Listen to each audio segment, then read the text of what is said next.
सादर नमस्कार, सादर जय जिनेंद्र। क्षमा ब्रेकिंग जैन न्यूज प्रतिदिन प्रातः, दोपहर एवं रात्रि में देश भर से संपूर्ण जैन समाज से संबंधित सही और सकारात्मक समाचारों के लिए देखना और सुनना न भूलें। साथ में आपसे विनम्र निवेदन है कि यदि आपने इस चैनल को सब्सक्राइब नहीं किया है तो कृपया अवश्य कीजिए और शेयर और लाइक करके धर्म प्रभावना में सहयोगी एवं सहभागी बनिए।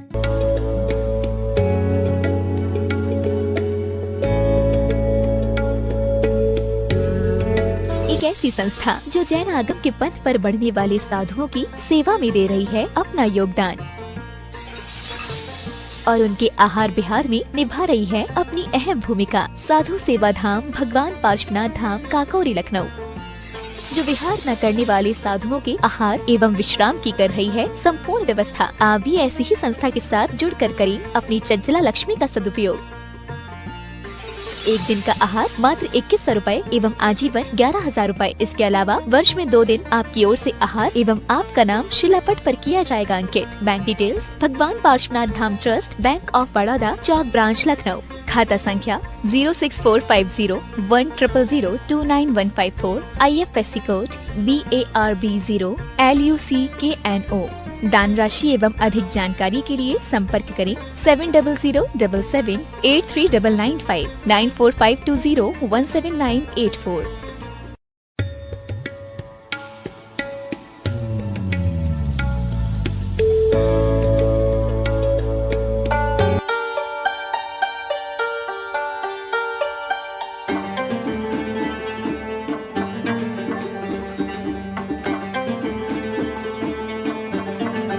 यात्रा हो तो भी कोशिश कर। अभी मालवीय जी बोले महाराज जी के दिल्ली में दर्शन किए, जयपुर में दर्शन किए, महाराष्ट्र में दर्शन किए, गुजरात में दर्शन किए और चलते चलते महाराज जी कहां से कहां पहुंच गए और कोशिश की तो दर्शन करने वाले भी कहां से कहां पहुंच गए। जब हम कुछ सोचते हैं, कुछ करते हैं तो सार्थकता मिलती है। मुनियों की तपस्या तो अद्भुत है। जिनेंद्र ने बताया आपको 3 किलोमीटर चले, जयपुर से पंचकल्याणक था ना, जयपुर के बाहर अचरौल, तो नंगे पांव कैसे चलते हैं गुरु और कैसे निरंतर इतना बड़ा बड़ा पदविहार करते हैं। निस्वार्थ तपस्या करने वाले तपस्वी मुनि, देश धर्म और समाज के लिए निरंतर तपने वाले तपस्वी, आत्म कल्याण तो है ही, आत्म कल्याण के साथ साथ जन कल्याण की भावना भाने वाले मुनि। सौभाग्यशालियों, मन में दुविधा, मन में युद्ध है, मन में दुविधा है कि नहीं? मन में दुविधा कि वो थसे कैसा होगा, खाई जैसे तारू थसे। गुजरात में जो हो ना काम आपका,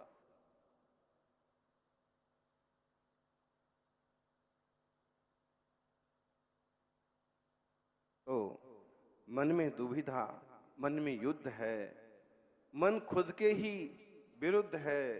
ये मन की कैसी रीत, सारा कुरुक्षेत्र सामने पड़ा, जीत सके तो जीत। सारा कुरुक्षेत्र सामने पड़ा, जीत सके तो जीत। यहाँ तू ही कृष्णा, तू ही पार्थ है, तुझे ही खुद ही समझना क्या यथार्थ है। तुझे खुद ही समझना क्या यथार्थ है। यथार्थ क्या है उस पर तुम्हें खुद फोकस करना पड़ेगा। एक तरफ सन्मति विद्यापीठ के विद्यार्थी लाठी और तलवार चलाने का अभ्यास कर रहे हैं, ये बड़े बुद्धिमान नन्हे मुन्ने हैं, और दूसरी तरफ गिरनार पद यात्रा की बात हो रही, और तीसरी तरफ राज जैसे युवा उद्योगपति भारतीय और प्राचीन परिधान के साथ प्राचीन संस्कारों को लेकर के चलने की बात कर रहे हैं। निश्चित रूप से भारत के स्वर्ण युग की शुरुआत की रूपरेखा है कि शस्त्र के साथ, शास्त्र के साथ शस्त्र भी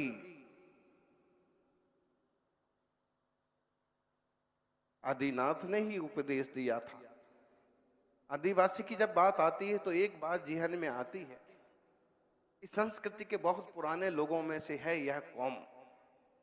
और जहां तक हम अपना अनुमान लगाते हैं कि जब ऋषभदेव दीक्षा लेने गए तो कई सारे राजाओं ने तो दीक्षा ले ली, लेकिन जो जनता उनके साथ गई थी, जब उसने देखा कि हमारे महाराज तो तपस्या में लग गए, अब हम घर जाके क्या करेंगे, वो जनता भी वहीं जंगलों में रह गई। वो सबसे जंगली जनता आदिवासी। आज तो परिवेश बहुत चेंज हो गया, लेकिन देश का बहुत पुराना इतिहास है। और आदिनाथ जिन्हें हम आज विविध रूपों में जानते हैं, हर संस्कृति में किसी रूप से उनकी पूजा होती है। आदिवासी से आदिनाथ, आदिवासी देश के आदिवासी। इसलिए हम बहुत बार कहते हैं किसी को छोटा मत समझो और परस्पर सहयोग करके आगे बढ़ो। वसुधैव कुटुंबकम, सारी धरती कुटुंब है। निश्चित रूप से ऊंची सोच रखेंगे तो ऊंची उपलब्धि होगी। अभी भैया जी ने कहा ना, प्रेम हमारी भाषा है, प्रेम हमारी भाषा है, प्रेम हमारा मंत्र है। और जो भरा हुआ वो प्रेम से, वो ही सच्चा संत है। धर्म के नाम पर कोई उपद्रव करने लग जाए तो किस बात का संत? धर्म के नाम पर विद्रोह फैलाने लग जाए, नीचा दिखाने लग जाए, किस बात का संत? गिरनार जी चौक पर बैठ करके हाथापाई करने लग जाए, किस बात का संत? संत तो वो है जो शांत है, वो संत है। अभी हाल हरिओम शरण जी महाराज की बात कही, बोले महाराज ने कहा इतना बड़ा उत्सव होने वाला है, जितनी जगह की जरूरत है लाली वाव मठ का पूरा उपयोग करो। जनता कैसे धर्म से जुड़े, धर्म की कैसे प्रभावना हो, तीर्थंकर महापुरुषों के चरित्र को सुन करके दुनिया में एक सकारात्मकता कैसे पैदा हो, ये होती है बड़े लोगों की सोच। सौभाग्यशालियों,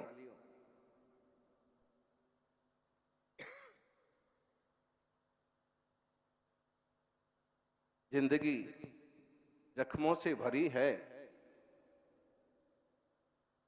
अब इतिहास कह सकते हो, इतिहास जख्मों से भरा है। जिंदगी जख्मों से भरी है, वक्त को मरहम बनाना सीख लो। जिंदगी जख्मों से भरी है, वक्त को मरहम बनाना सीख लो। हारना तो है एक दिन मौत से, फिलहाल जिंदगी जीना सीख लो। जाना तो सबको है, लेकिन जो अपनी संस्कृति, संस्कार और सच्चाई के लिए जीते हैं वो अमर हो जाते हैं। तीर्थंकर आदिनाथ स्वामी का आज हम चौथा कल्याणक मनाने के लिए उपस्थित है। गर्भ कल्याणक महोत्सव हुआ, जन्म कल्याणक महोत्सव हुआ, कल दीक्षा कल्याणक महोत्सव हुआ। बड़ा सारा राजपाट छोड़ करके भी वो मुनि बन गए। और आज उनकी आहारचर्या दिखाई जाएगी। मुनि का आहार क्या होता है, 24 घंटे में एक बार। ये राम शरण कहीं नहीं जाना है, आना जाना तो लगा हुआ है। थोड़े पलों का संयोग मिला है, इसका पूरा पूरा लाभ उठा लेना है। सौभाग्यशालियों,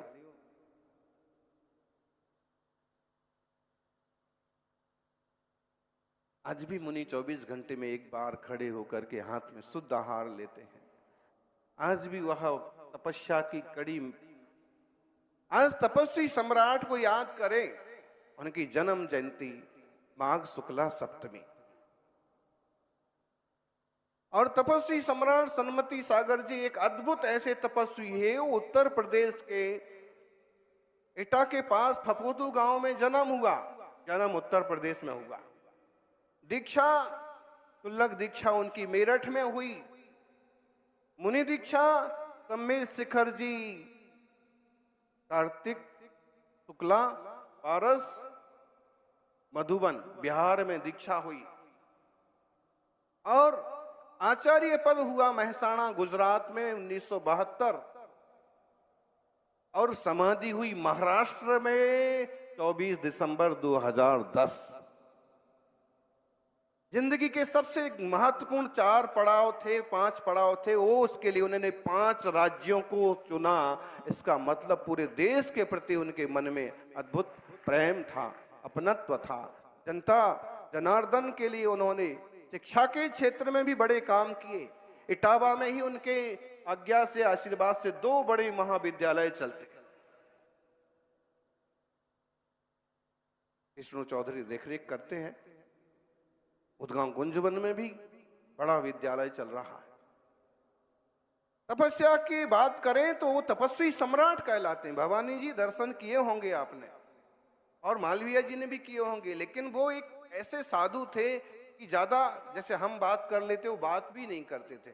बस उपास हैं उनके, 8 दिन के उपास हैं, 10 दिन के उपास हैं और शांत बैठे हैं। और 10 दिन के बाद भी बाहुबली कॉलोनी से उठेंगे और सुरेश सिंह जी के घर तक 2, 2.5, 3 किलोमीटर तक आहार चर्या के लिए चले जाएंगे।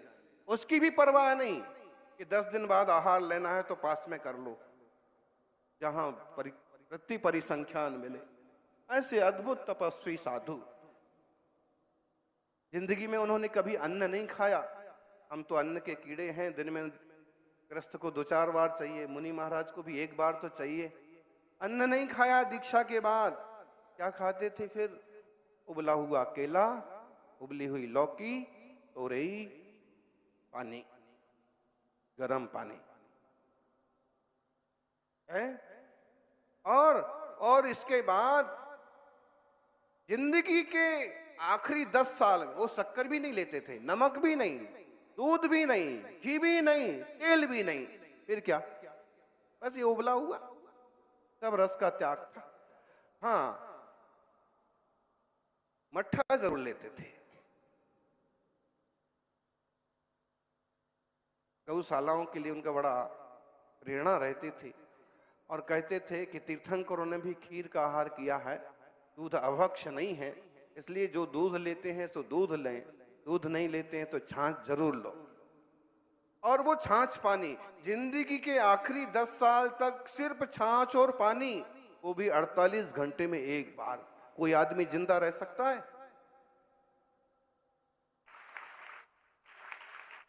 भाई आप लोगों ने तो दिखा है, किसने दर्शन किया है? गुरुदेव तपस्वी सब, इतने सारे श्रावक भाग भाग के जाते थे, बात नहीं भी करते थे तो भी श्रावक। और उनने अगर बोल दिया, अब ये सुरेश जी बैठे बोले हमारी जहां घर बनाना था तो लोगों ने बताया ये वास्तु का दोष है, चौराहे की जमीन है, हुआ इधर है, वो उधर है, हमारा सत्यानाश हो जाएगा, छोड़ दो इसको। गुरु महाराज के पास पहुंचे, एकदम युवा थे, गुरु तो शुरू से तपस्या करते थे, तो इनने कहा कि बड़ी मुश्किल से तो एक व्यवस्था बिठाई है और लोग उसमें 50 दोष बता रहे हैं। उनने एक श्रीफल उठाया, ले जाओ, तुम्हें जो मर्जी आए उस ढंग से आराम से रहो, तुम्हारा कुछ नहीं होगा। और आज साइकिल से यात्रा करते करते हवाई जहाज की यात्रा कर रहे हैं। गुरु की घर में सोने की मूर्ति लगाई, वचन बताइए, इतना तपस्वी की एनर्जी कहां जाएगी? जो भक्ति करेगा और आशीर्वाद निकल गया या हाथ उठ गया तो उसका तो बेड़ा पार समझो। एनर्जी कहां जाएगी? इन्वर्टर में इतना भरा है और खर्च नहीं हो रहा है, जो मशीन उस पर लग जाएगी वही चालू हो जाएगी।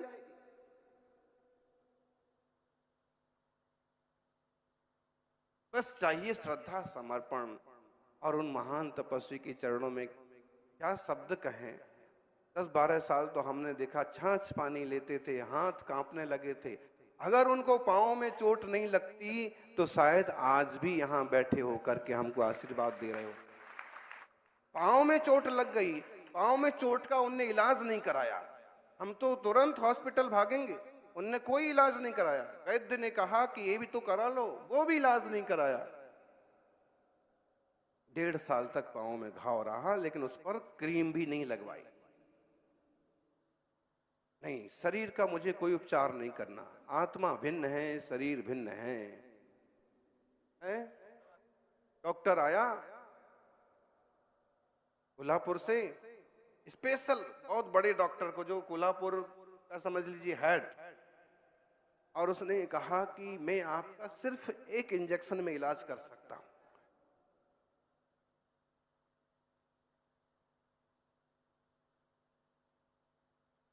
तो उन्होंने कहा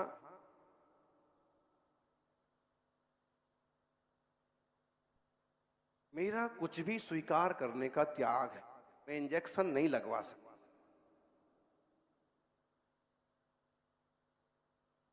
हाँ, तुम इसके अंदर कुछ डाल नहीं सकते, अगर तुम निकालना चाहो इसमें से तो निकाल सकते हो। अगर तुम कुछ निकालना चाहो, खून वगैरह, तो निकाल सकते हो, लेकिन इसमें डाल नहीं सकते हो। डॉक्टर की आंखों से श्रद्धा के आंसू आ गए। दुनिया में साधु बहुत देखे, लेकिन ये ओघड़ तपस्वी, इनको शरीर की भी चिंता नहीं। ऐसे निष्फिक्र लोगों ने पहले ही बताया था कि केवल छाछ पानी लेते हैं। तुम जाके ये मत कह देना कि खट्टी चीज लेना बंद कर दो, नहीं तो मट्ठा भी छोड़ देंगे और फिर सिर्फ पानी बचेगा। ऐसे महान तपस्वी के चरणों में वंदन है। आज तपस्या का ही उत्तरार्ध चल रहा है। तीर्थंकर महामुनिराज आदिनाथ तप में बैठे हैं और उन्होंने लगातार 6 महीने का अनशन स्वीकार किया। और जब वो तप में बैठे रहे तो उनके साथ जो 4000 राजाओं ने दीक्षा ली थी वो सब भटक गए। ये महाराज क्या कर रहे हैं, तो ध्यान में बैठे हैं 6 महीने, और वो भूख प्यास के मारे फल वगैरह खाने लगे। मुनि पद छूट गया, घर जाने की हिम्मत नहीं हुई। अगर हम राज्य में वापस जाते हैं तो इनके पुत्र चक्रवर्ती भरत हमारी खबर लेंगे। घर वाले लोग कहेंगे तुम कैसे बेईमान आदि हुए हैं, अपने राजा को छोड़ करके और घर वापस आ गए। तो घर तो वापस नहीं गए, फिर उन्होंने वह बस तरह तरह का जंगल में ही रहना चालू कर दिया। 6 महीने के बाद आहार को निकले, और 6 महीने के बाद आहार को निकलने के बाद मुनियों की विधि होती है। स्वामी जी, मुनि राजों की विधि होती है कि आज हमें इस तरह से पड़गहान हो तो 7 महीने 9 दिन तक उनको विधि का विधान नहीं मिला। 13 महीने। ये तपस्या कहाँ की थी? प्रयागराज। उसका सबसे पुराना नाम क्या है? प्रयागराज का। और आदिनाथ के समय का नाम क्या है? बताओ जी, इतने सारे प्रयागराज।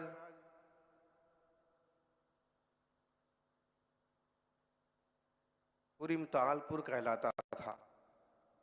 वहां जाके उन्होंने तपस्या ध्यान किया। आज भी वो जो बट वृक्ष है ना, कहते हैं बट वृक्ष के नीचे उन्होंने ध्यान किया था। वो बट वृक्ष आज तक नहीं मिटा, अक्षय हो गया, अक्षय बट है वो। और इसलिए प्रधानमंत्री भी जाते हैं तो अक्षय वट की परिक्रमा करते। कहते हैं अक्षय वट के नीचे अभी भी एक छोटा सा चैत्यालय है और उसमें आदिनाथ की प्रतिमा है।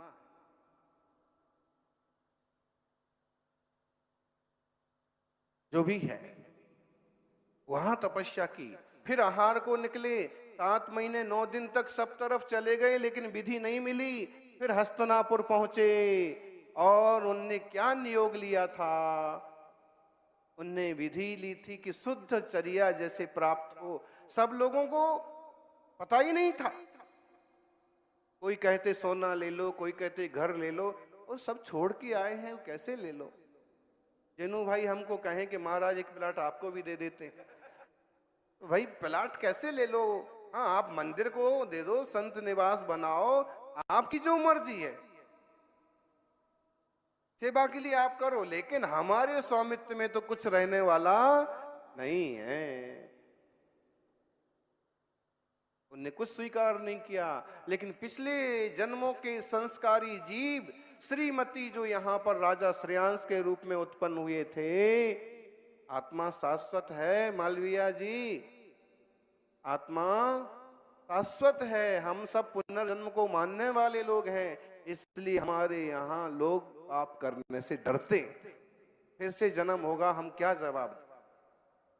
और जो लोग नालायक हैं, नहीं समझते हैं शास्त्र को और धर्म को, वो कुछ भी किए जाते। कुछ लोग ऐसे हैं, खाओ पियो मस्त रहो, जिसका जो बिगड़े सो बिगड़े। साइबर क्राइम करने वाले लोगों को देख लो, किसी को नुकसान पहुंचाना करके और खुश होने वाले लोगों को देख लो, आतंकवादियों नक्सलवादियों को देख लो, निर्दोष लोगों को तबलीग दे करके भी खुश हो जाते। ये भी लोग हैं जिन्हें धर्म की बिल्कुल भी समझ नहीं। धर्म कहता है आप जातस्य ही ध्रुवो मृत्यु ध्रुवम जन्म मृतस्य च। तो ऋषभ देव ने जो उनके पिछले भाव के पत्नी का जीव था, वो यहाँ राजा श्रेयांश हुआ। दोनों के परिणाम मिल गए, पहचान गए। मुनिश्री ने कहा ना कि अगले भाव में भी पहचान जाएंगे। अच्छे लोगों की पहचान हमेशा रहती है। राम की पहचान आज भी है, कृष्ण की पहचान आज भी है, महावीर और बुद्ध को भी लोग आज याद करते ही। ऋषभ देव का पंच कल्याणक कोई दिमाग खराब हो गया बांसवाड़ा वालों का? क्या नहीं, पहचान है, पहले तीर्थंकर हैं। पुराणों में, श्रीमद् भागवत में उनकी चर्चा है। इस दुनिया के सबसे बड़े देवता हैं, आज हम उनका उत्सव मना रहे।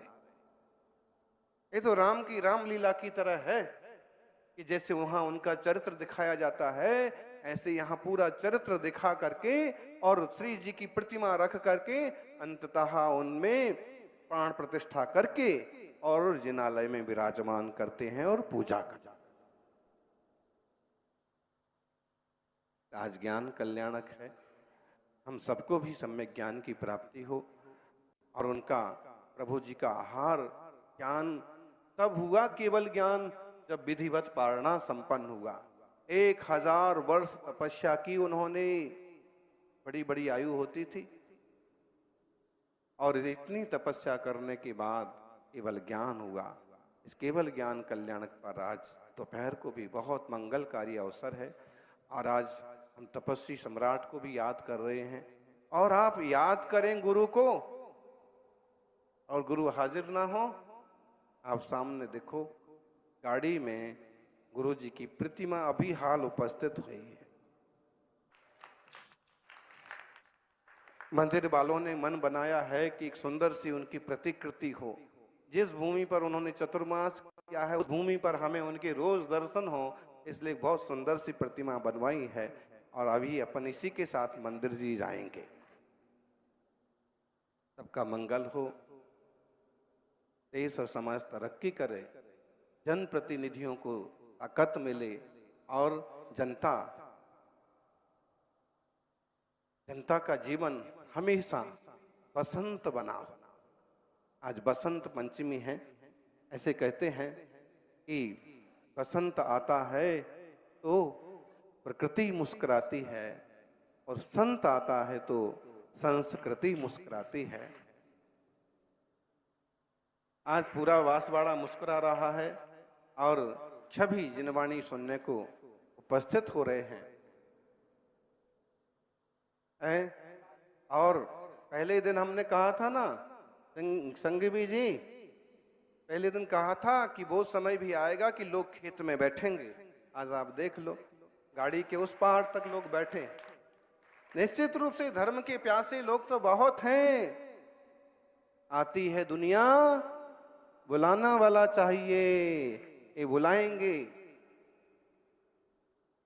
चलती है दुनिया, चलाने वाला चाहिए, और झुकती है सरकार।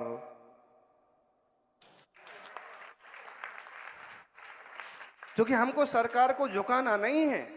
अभी कह रहे थे मोदी को झुकना पड़ा। मोदी जी को या किसी सरकार को झुकाना नहीं है, उन तक हमारी बातें पहुंचे और वो ठीक ढंग से उस पर निर्णय लें और वो निर्णय पूरी जनता को लाभदायक हो। खबर तो पहुंचे, खबर ही नहीं पहुंचे तो कोई क्या करे। सम्मेद शिखर को लेकर के जब लोग जागे और आग्रह किया तो मोदी जी ने भी बीच में आकर के कहा कि भाई ये लोग सही कह रहे हैं, आप इनके पक्ष में फैसला करो, और सरकारों ने वैसा फैसला किया।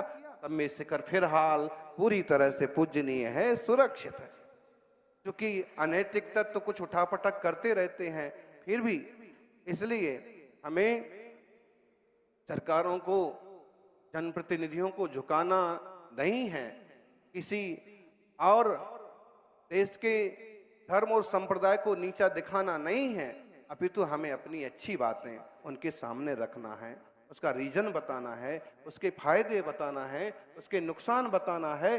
तो निश्चित रूप से वो भी प्रज्ञावान लोग हैं, रास्ते निकलेंगे और सब लोग मिलजुल के आगे बढ़ेंगे, सबका कल्याण होगा। जय बोलिए। सर्वे भवन्तु सुखिना, सर्वे सन्तु निरामया, सर्वे भद्राणि पश्यन्तु, मां कश्चित् दुख भाग भवेत्। कोई दुखी ना हो, कोई पशु पंछी भी। आज 13वें तीर्थंकर विमलनाथ भगवान का जन्म और तप कल्याणक महोत्सव भी है, और आज के ही दिन एक विराट सभा के माध्यम से विश्व जैन संगठन के पूरे लवाजमे ने, कार्यकारिणी का एक बहुत बड़ा हिस्सा उपस्थित है और बहुत अच्छी घोषणा की भावना बनाई है। आपकी श्री नैमी गिरनार धर्म पद यात्रा निश्चित रूप से सार्थक होगी, सफल होगी, संपन्न होगी, और सभी आएंगे, सभी मिलेंगे। बस हिम्मत से डटे रहने की जरूरत है। मालवीय जी ने तो कहा, आप तारीखें बताइए, हमारे यहाँ से कब गुजर रहे हैं, पूरी कैबिनेट के साथ आ जाएंगे, कमेटी के साथ आ जाएंगे। हम ये मान के चलें कि हम देश हित के लिए, समाज हित के लिए निकले हैं, जिसमें हमारा मुख्य लक्ष्य नेमिनाथ भगवान के मोक्ष कल्याणक स्थल गिरनार की 5वीं टोक का दर्शन करना भी शामिल है, और सौहार्द, आत्मीयता के संदेश देते हुए, सत्य अहिंसा सदाचार के संदेश देते हुए यह यात्रा आपकी दिल्ली से गिरनार तक पहुंचे। उसकी मंगल भावना, रूपरेखा बनाइए, सारी चीजें सार्थक होंगी और जीवन मंगल। Kshama breaking Jain news YouTube channel पर विज्ञापन देकर धर्म प्रभावना में बने सहभागी। विज्ञापन देने हेतु संपर्क कीजिए मोबाइल नंबर 9026900740 एवं समाचार एवं वीडियो भेजने हेतु WhatsApp number 9335236222। Kshama breaking Jain news YouTube channel देखने के लिए आपको बहुत बहुत धन्यवाद। सादर प्रणाम, सादर जय जिनेंद्र।